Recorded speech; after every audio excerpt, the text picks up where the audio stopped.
Today feels like a really emotionally charged day, coming down from a lot of emotions, but also being hit with everything that's ending. And it feels like a lot, like your entire world could be changing right now. So I wanted to do a quick reading to get into this energy. So let's go ahead and take a deep breath together.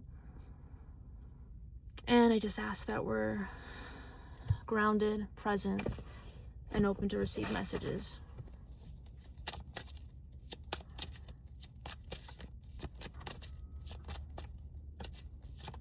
Woohoo. So these three just kind of flipped out. Eight of Pentacles, Queen of Cups, and Knight of Cups. And that really speaks to the emotional charge that I'm feeling. Like, it's like we're moving forward, ready or not, and what we're taking in, how we're choosing to nurture ourselves is really important for the long run, because it's like being able to see like how these shifts in your foundation are changing you at a level that's so deep. Like your DNA is changing, and it's happening quickly. It almost feels like there is a lot of decisions to make very quickly, a lot of little things piling up, and it's all about keeping the focus on the long run. What are your long-term goals here? Do you want to get something that's just going to fill this space momentarily? Maybe that's what you need. It's being able to make these decisions quickly and seeing how it best caters to you and your emotional needs, your spiritual needs, and what really just kind of helps settle everything into place. And as you keep moving forward, as you choose to feel wholeheartedly what you're feeling and not bypass it, not just try to, numb it out with other things, you're seeing how this is creating new habits and ways of being for you. All right, let's go ahead and get a couple more cards. How can we utilize this energy right now? How about that? Two of Wands, Nine of Swords, Eight of Swords. Because this is the energy that is going to help you when you're at a crossroads and feeling the tension, anxiety, rumination, nervousness, which can be excitement, right? So I think being able to tap into your feelings and know what's going on, yes, it's acknowledging that there's heavy stuff going around. There's heavy thoughts, heavy programming, heavy paths that are coming to a crushing end. And when you can tap into your emotional body instead of giving into what's going into your thoughts and those forms and making those things into your reality, that's how you're able to utilize this energy. Yes, acknowledging the pain, the suffering, the fear, the storms that are coming in. I mean, none of these cards are easy, right? And this is an example of what's going on or has been going on and what's coming up. And it's like, take a deep breath, let it out, because you want your emotions to flow freely. If there's any sort of visualizations, kind of meditations that you're into, it's really just how the air is filtering out through your body and moving through you to dry what needs to be dry out.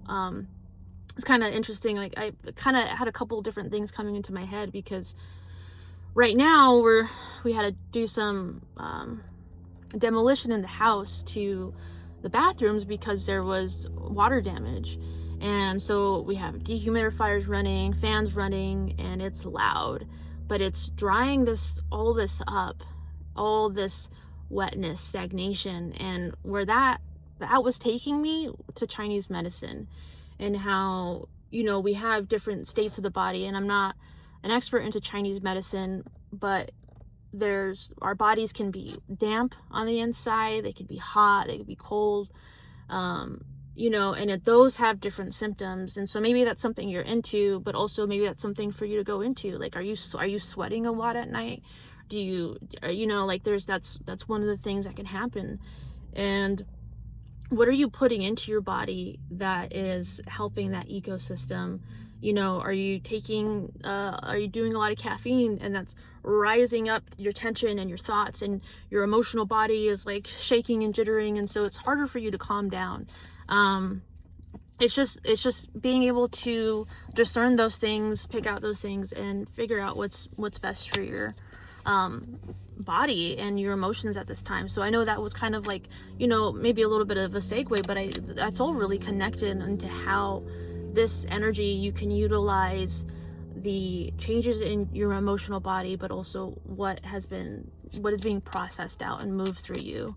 Because it's not just that, like, all right, like, it's moving day, let's get this old baggage out of here. No, like, it takes time, and to, you know, do a proper move out, you collect everything, you organize everything, you clean the space that you were in after everything's out. And, you know, everybody has their process, but I feel like that's a pretty generic, superficial way to look at it, right? All right, so let's go ahead and do 2 more cards to close out. This one just came out, Wheel of Fortune. Put it back in the deck, but it's still relevant, right? 4 of Pentacles, Death, 8 of Wands. I think this is kind of overall a perfect example of what the cards have been saying. This is a cycle that you're going through with the Wheel of Fortune too, right? This is something that you acknowledge that, like, yes, sometimes timing, fate, the way things kind of work out just seem like, you know, this was destined, or, you know, it almost can seem like it takes control away from us. But just because something's happening in our life, whether we perceive it as positive or negative, or, you know, however, we also have the choice on how we utilize and make that energy for our benefit. And if you're going through an ending that's, you know, I talked about moving energy, maybe there's a separation, right?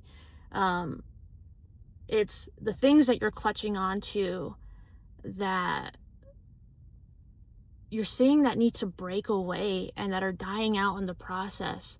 Like, it's almost like what I can see is like somebody is just standing still and watching everything just get farther and farther and farther away from them.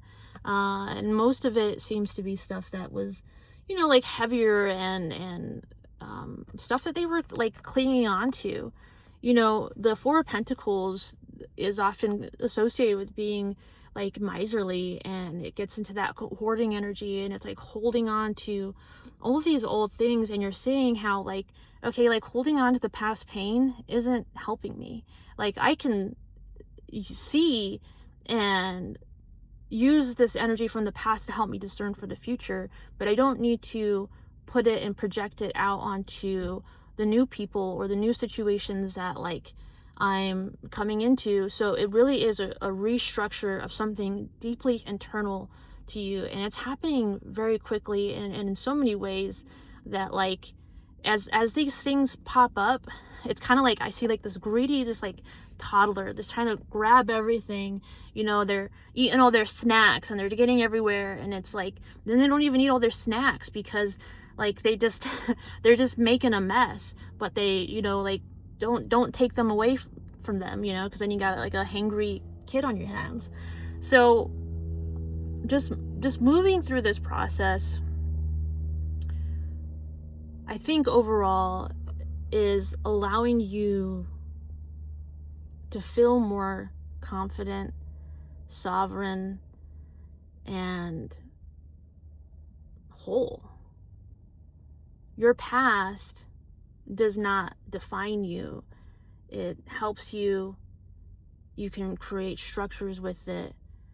But just because these people have hurt you, or you've been in situations where you've made bad choices and they've impacted you or loved ones around you negatively, how can you flip the script? How can you reframe that is the most important thing, because you don't want to hold on to things that are dead.